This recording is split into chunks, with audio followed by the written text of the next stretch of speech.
Okay, hello students. This is continuation of lecture 15. Right? I will just try to finish this proof that we started out with. Okay, so the idea is we are trying to show that any finite abelian group can be decomposed into product of cyclic groups. And as we saw in the morning, the idea is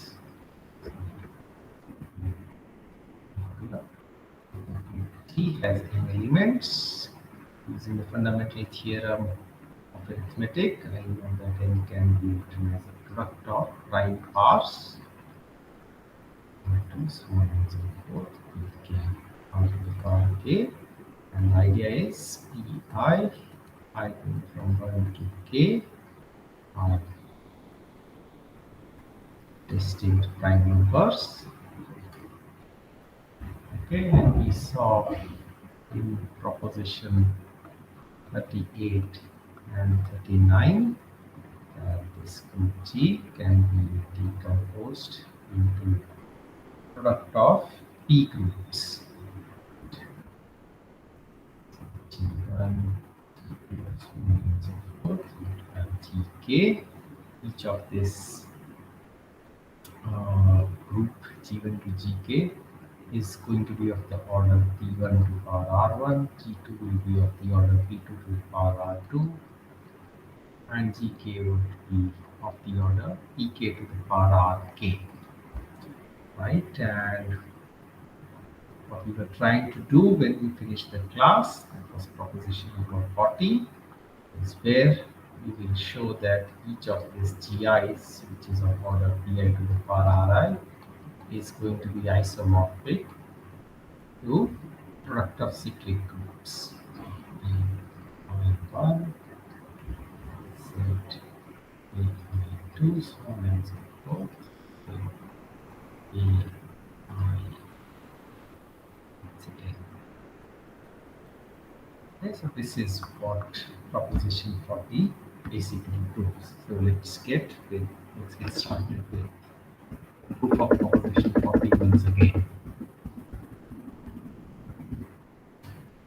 Okay, so the statement of proposition 40, just to recollect, says that if G is a finite abelian P group. Okay, so remember each of these GIs is a P group simply because the number of elements in that is some Pi, which is a prime number, to the power some integer Ri. Okay, so that is basically the definition of P group. Okay, so any finite abelian P group, where P is a prime number, can be decomposed into direct sum of two groups, out of which one has to be a cyclic group, and that cyclic group has to be generated by an element denoted here by the letter A. And the characterizing property of this element A is that it's an element of maximal order in G. Okay, so one component of this decomposition is obtained via this cyclic subgroup generated by A, and there will be some other group H, okay, such that H direct sum this cyclic group will give you the entire group G. Okay, again, as discussed in the morning, remember, once you can do that, then by induction, automatically means that once you have this is, let's call it E1, then you can apply the same proposition on H. You get this, and so on and so forth, right down to the point where you only have cyclic groups, and then which means that G is isomorphic to the Cartesian product of these. Okay, and this is nothing but set. Let's say the order is O1, and so this is O1, this is order O(n). T is isomorphic to this product of cyclic groups. Okay, so that comes basically from induction.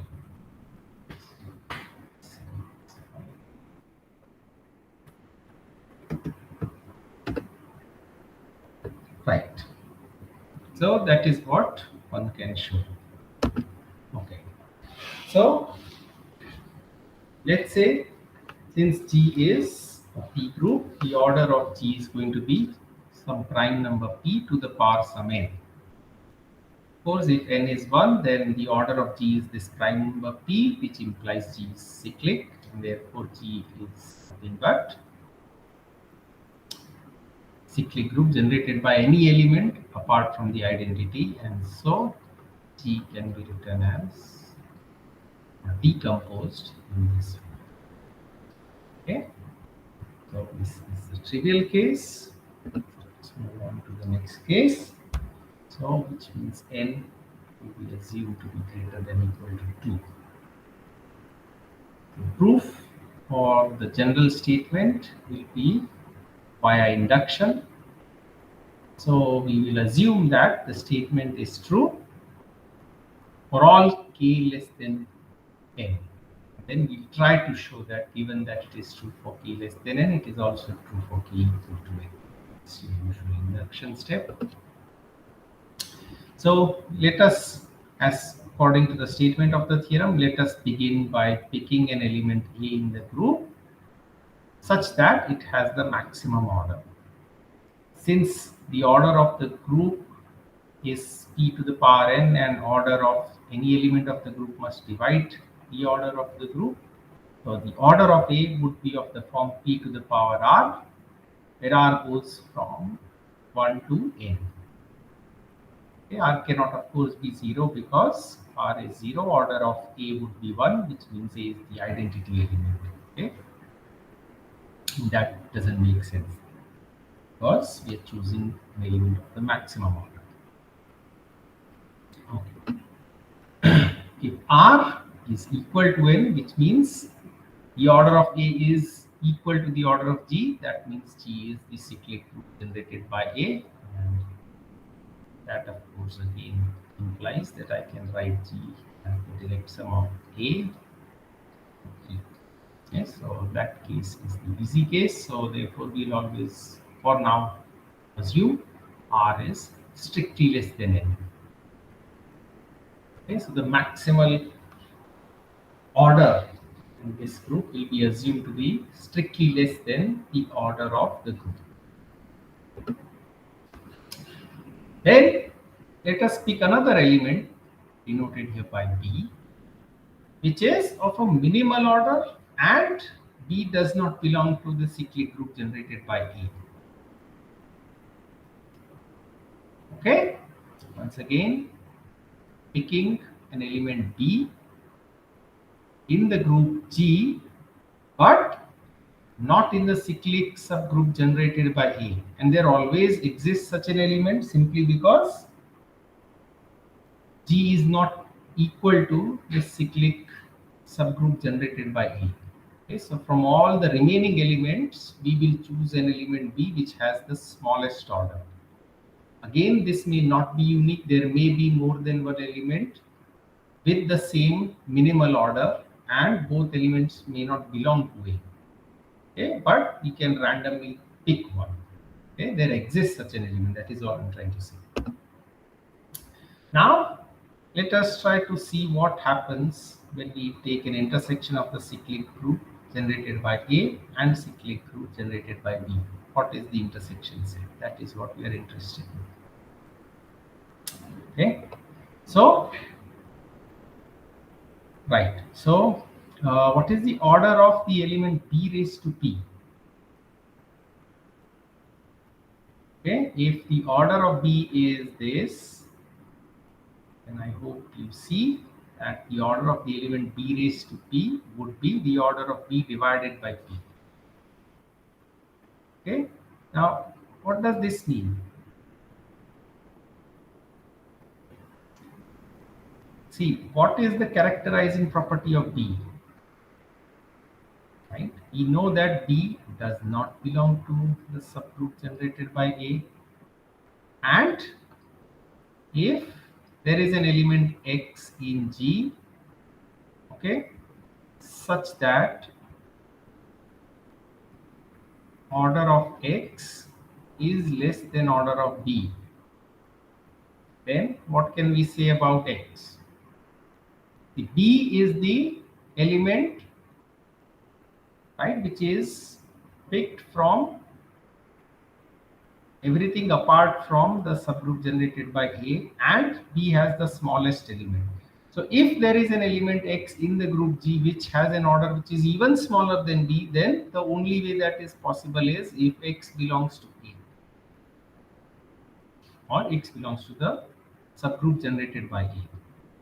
Okay, now since the order of this element B raised to P is order of B divided by P, which is of course less than order of B, that has to imply that this element B to the power P must belong to the subgroup generated by P. That by definition implies that there would be some integer m such that B raised to P is equal to some e to the power n. Okay, this is because of the choice in B. B is an element which is not in the subgroup generated by A and has the smallest order. If there is any other element with order smaller than that of B, it has to belong to the subgroup generated by A. Okay, so this is clear. Okay.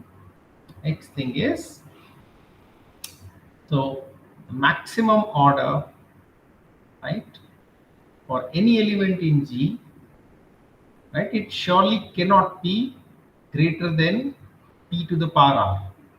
Right. In fact, if you recollect this proof steps, right, we said that A is the element in the group, right, which has maximal order, and the maximal order is P to the power R.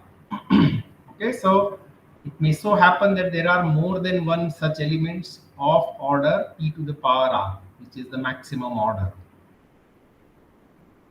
Okay, so since the maximum order of any element in the group is P to the power R, right, any element, right, when raised to the power P to the power R, the maximum order, when I combine X with itself, P to the power R times, I would get the identity.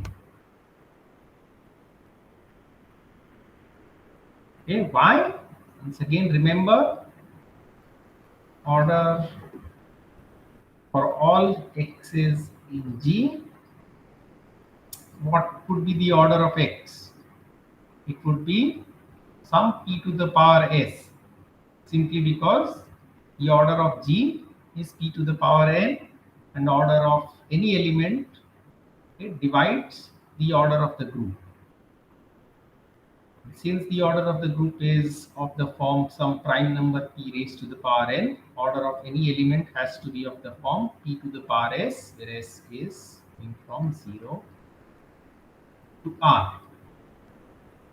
If that is the case, then X to the power P to the power R can be written as X to the power P to the power S into P to the power R minus S. Okay, and X to the power P to the power S is just the identity. So therefore, this is identity.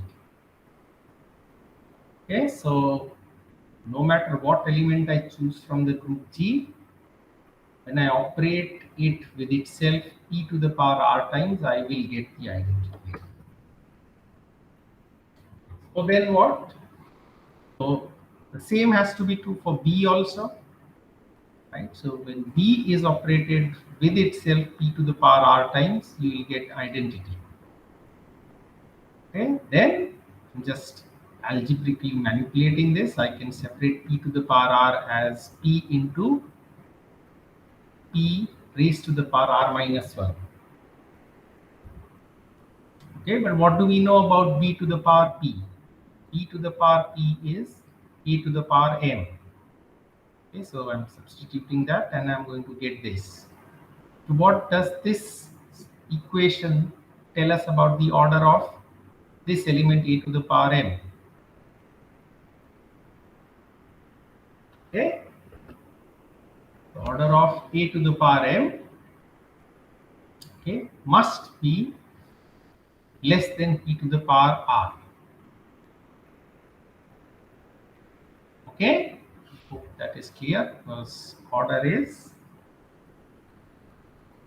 the smallest integer k such that a to the power m applied or operated with itself k times gives you identity. So here is one thing that says that if I operate a to the power m with itself p to the power r minus 1 times, then I am getting the identities. The order has to be less than equal to p to the power r minus 1, which is strictly less than p to the power r. Okay, when can that happen?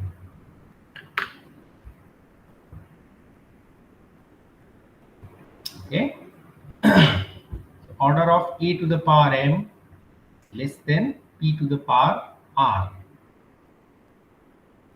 right? So that implies that m and p to the power r, it cannot be co-prime.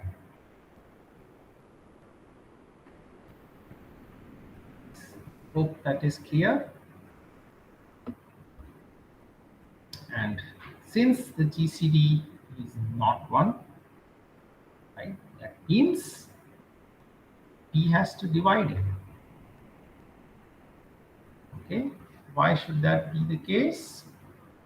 Because what can if the GCD of m and some prime number p to the power r is not 1, what can the GCD be?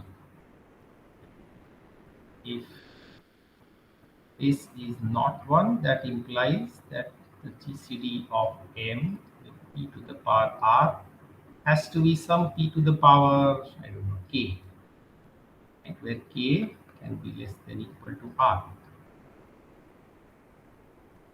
Okay, when this happens, then there are integers such that um plus vpr is equal to the GCD, which is p to the power k. That implies um, right, is equal to this is pr minus some pk minus prp, which is of course some multiple of p. Okay, so therefore you can see that m is nothing but a multiple of p. Therefore, p divides m. Okay, so since p divides m, I can write m as p times t. Okay, so when I make that substitution, I get this equation. So then what I'll do is I can make this element c as a to the power minus t into p, right? And I want to figure out what is the order of c and where does this element belong to. Does it belong to the subgroup generated by A or the subgroup generated by B, etc., etc. Okay. Now I'm claiming that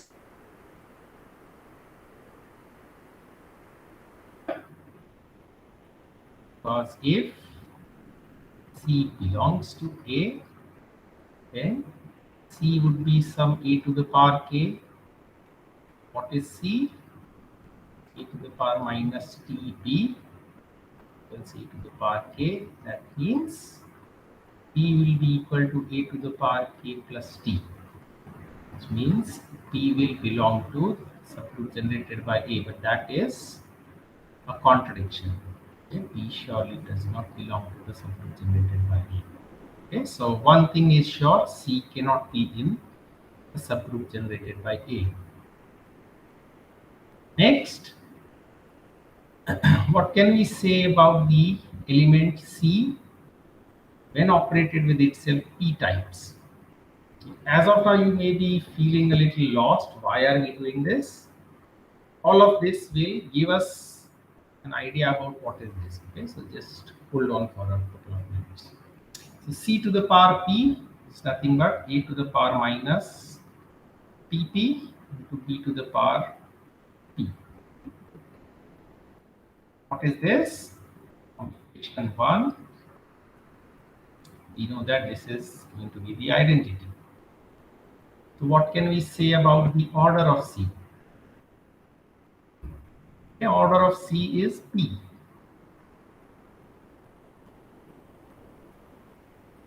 Okay. So here is an element C, right, which is not in the subgroup generated by A. Okay, and it has an order of P. Remember, any element in G has to have an order that looks like either 1, P, P square, P cube, so on and so forth till P to the power R. There is no other option simply because order of element has to divide the order of group.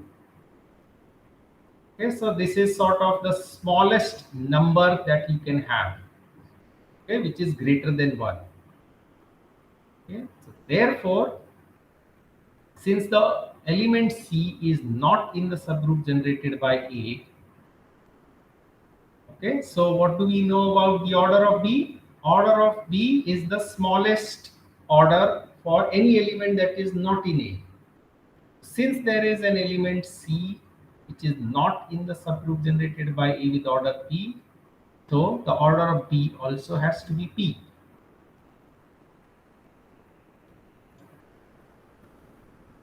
Okay.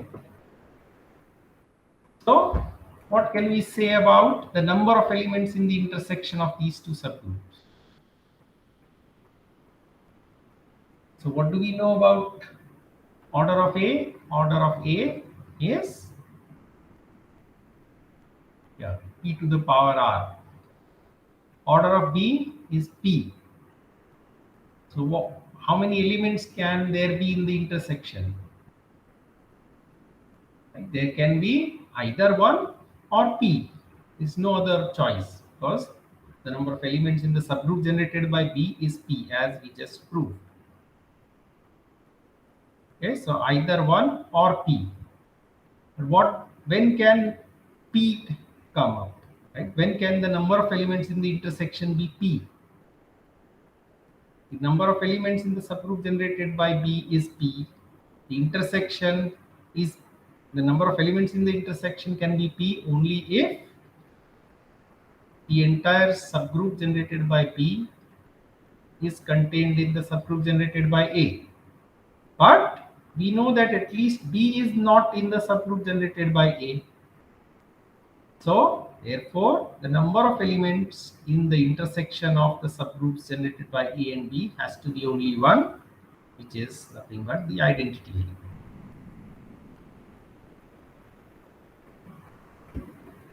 Okay, so the answer for this question is this. Then what? This is sort of the first part of the proof.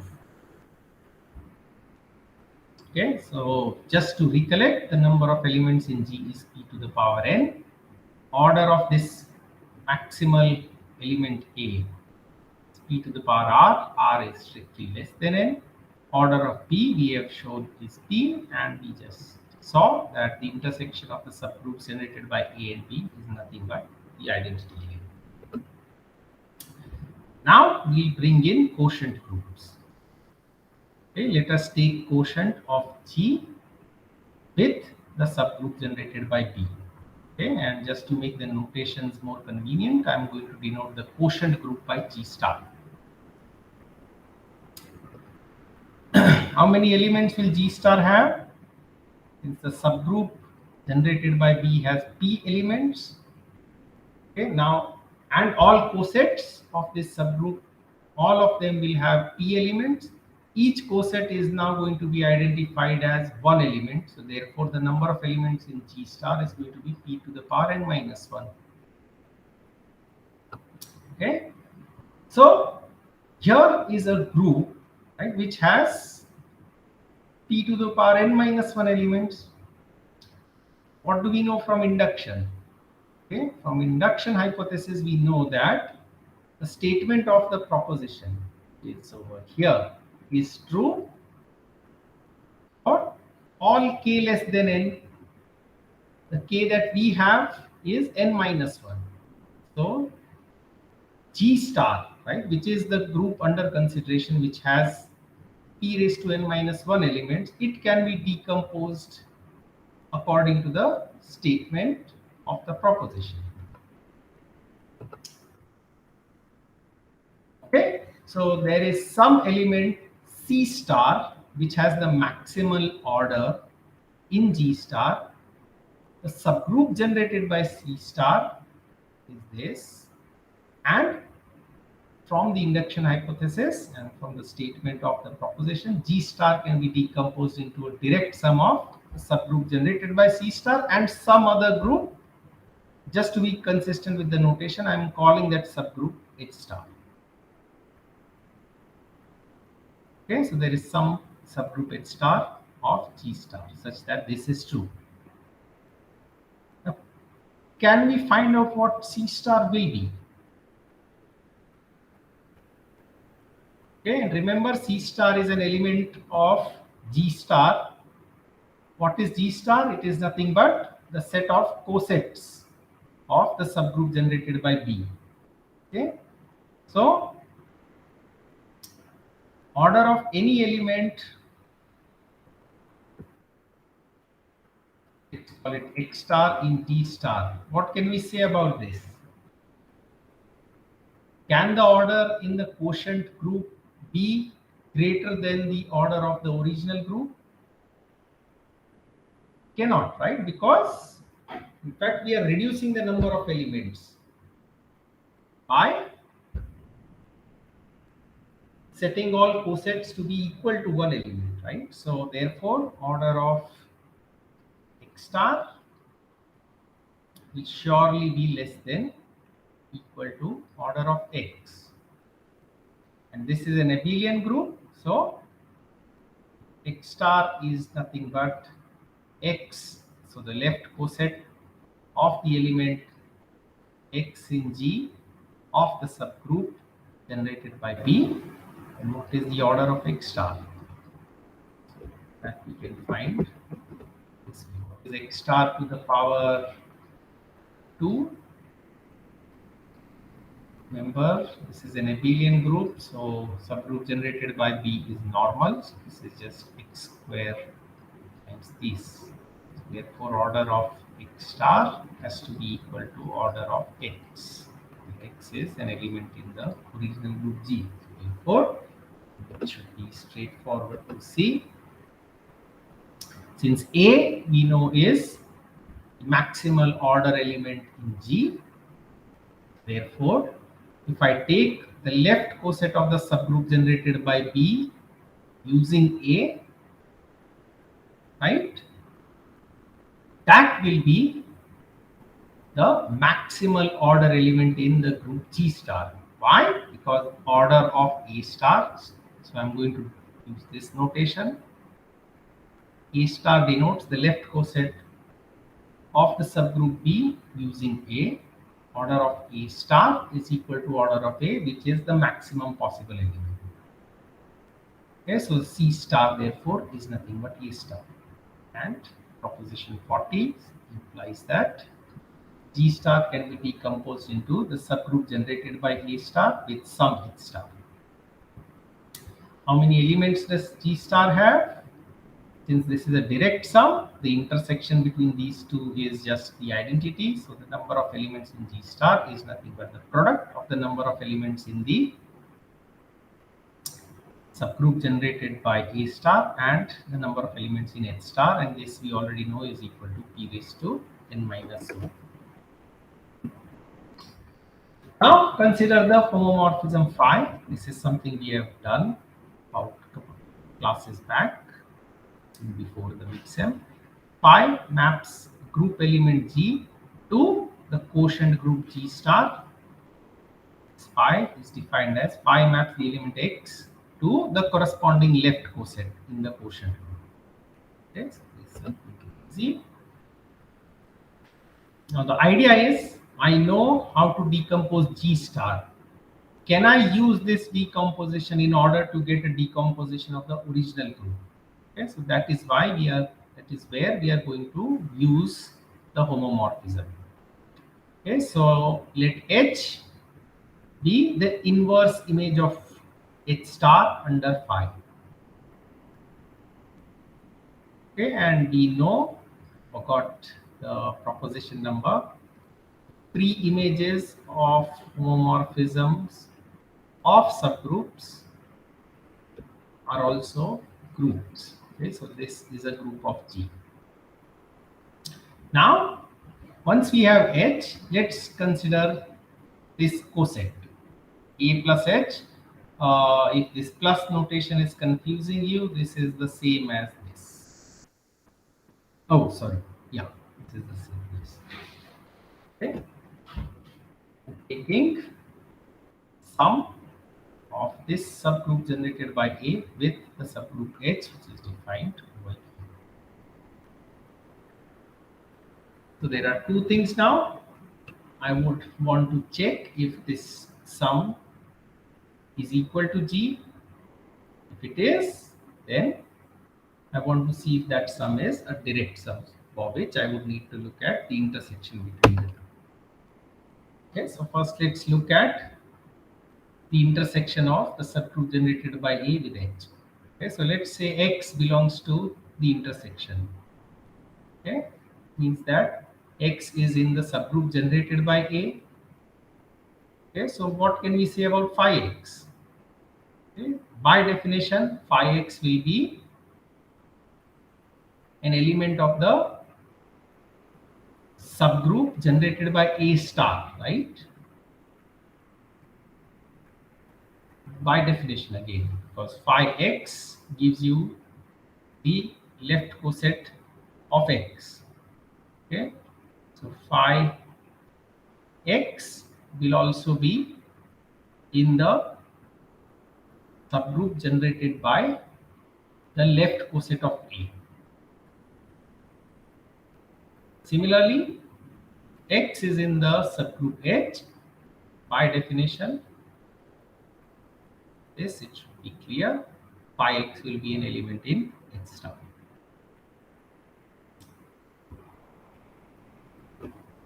Then what can we say about phi X? Phi X is both in the subgroup generated by A star, and phi X is also in the subgroup H star of G star. Okay, but what do we know about these two subgroups? What is phi X belongs to the intersection of this and this? Right? What do we know about this? Since this is a direct sum, this would be just E star. What is E star? It's just B. Is the subgroup itself.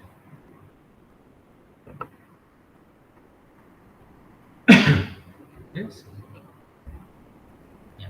It's here. Phi X is in B. So if phi X is in this coset, right? What can we say about X? Okay, X is an element in the group G.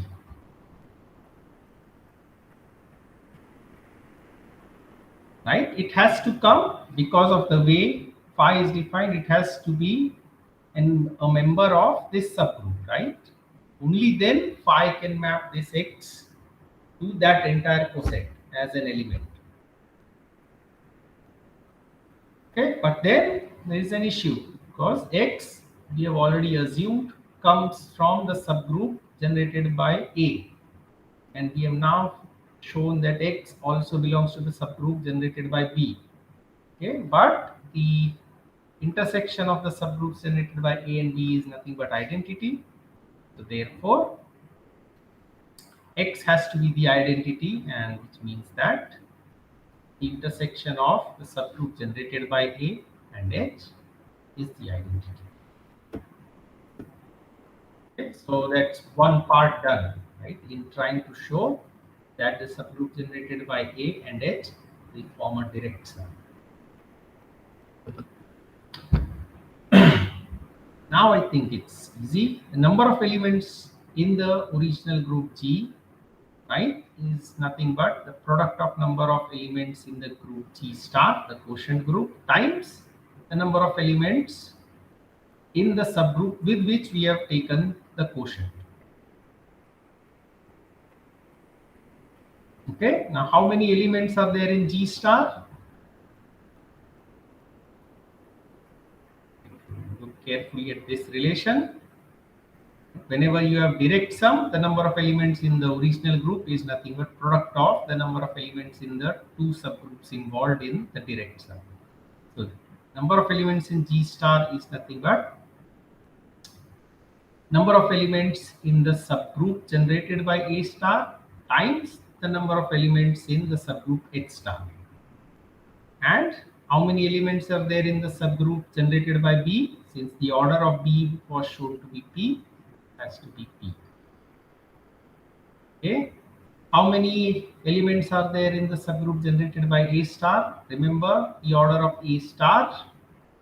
Have it over here. Right. This is nothing but A star. Proof that the order of A star is the same as order of A. Okay. The order of A is nothing but P to the power R. And what is this? P times order of H star. That is nothing but the order of the subgroup H. Okay, remember phi. What does phi map? How does phi work? It maps a particular set of P elements to only one element. Okay, so therefore H star, the number of element in H star times P is nothing but the number of elements in H. Okay, so we basically shown that the number of elements in the group G is equal to the product of the number of elements in the subgroup generated by A times the number of elements in the subgroup H. That by the proposition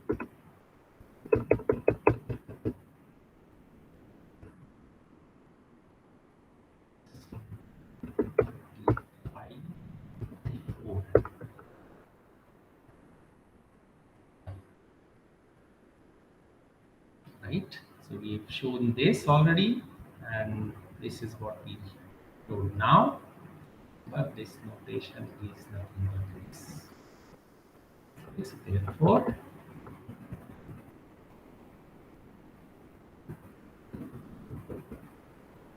this significant proof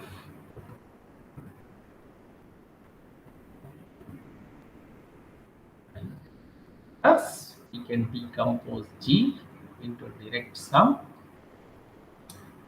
of subgroup generated by A, where A is the element in G of maximum order, direct sum some other subgroup of G H, which is what we wanted to show. Okay, once this is understood, then theorem 4 sort of it sounds convincing. Right?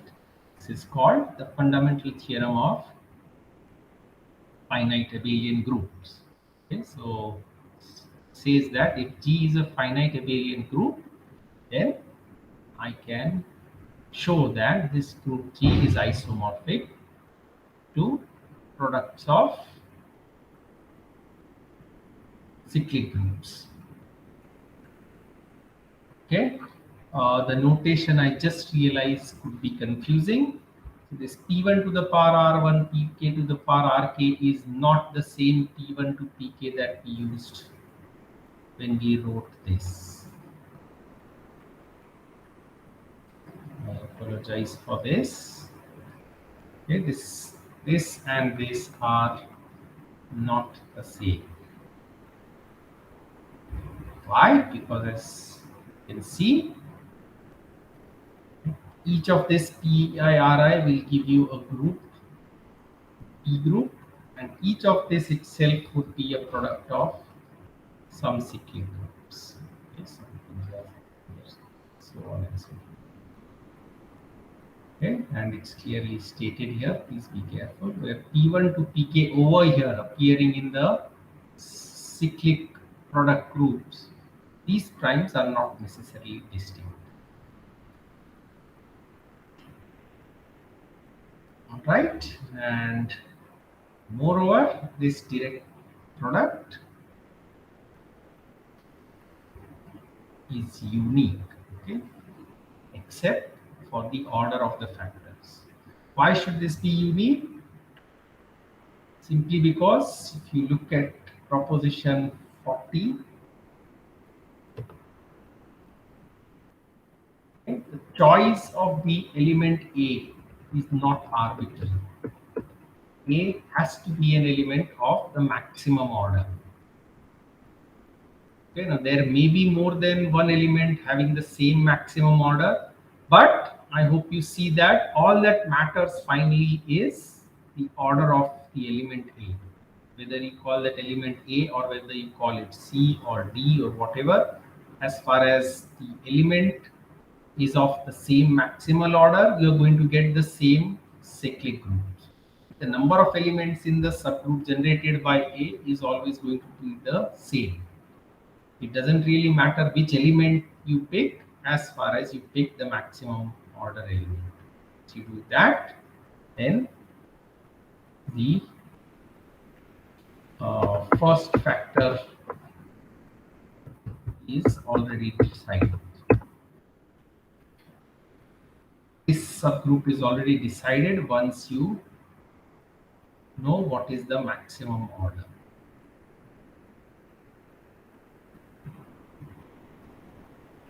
Okay, and the rest come from using proposition 40 recursively. Okay, so that is the fundamental theorem of finite abelian groups. So I'll stop here, and I hope you get some time to watch this video. And on Friday, we see in case you have some doubts, we can discuss them. Otherwise, we'll begin with linear algebra. Okay.